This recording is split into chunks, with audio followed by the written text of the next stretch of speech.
Motivation and discipline are two very different concepts. They're inseparables but often misunderstood, and that's why today I want to dive into this topic to explain the clear difference between the two.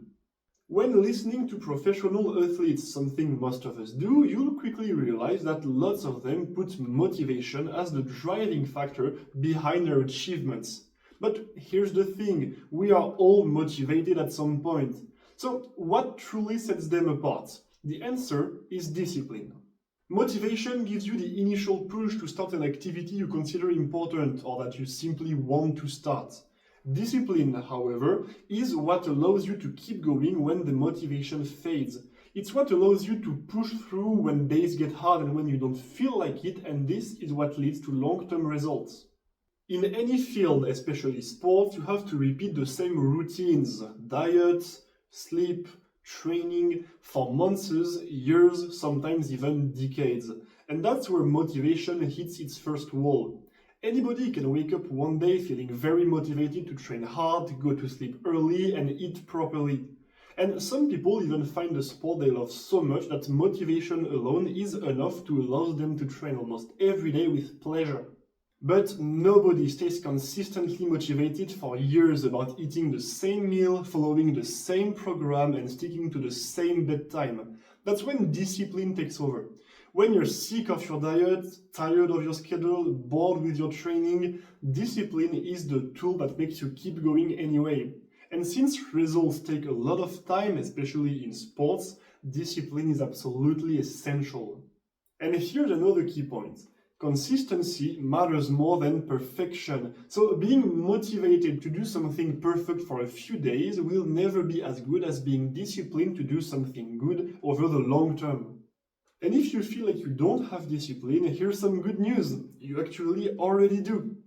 If you're not disciplined for sports, it does not always mean that you lack discipline altogether. It can simply mean that this activity does not yet feel essential to you.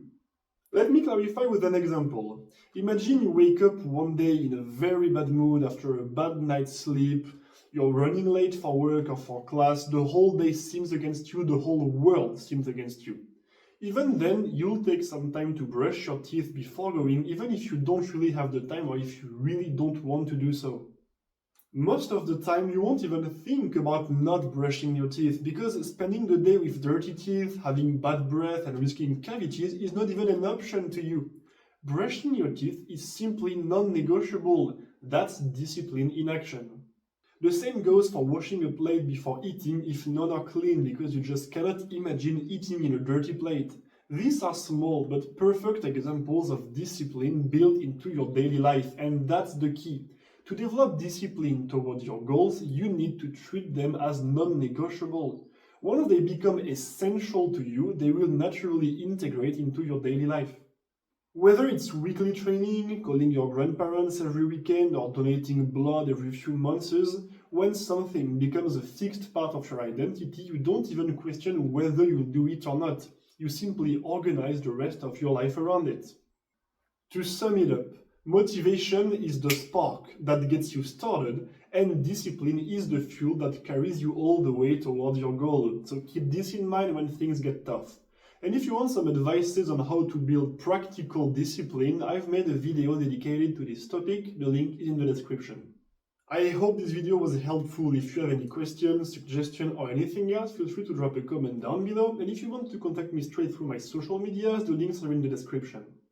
I'll see you next Sunday. Until then, train hard, stay consistent, and never forget, make yourself proud.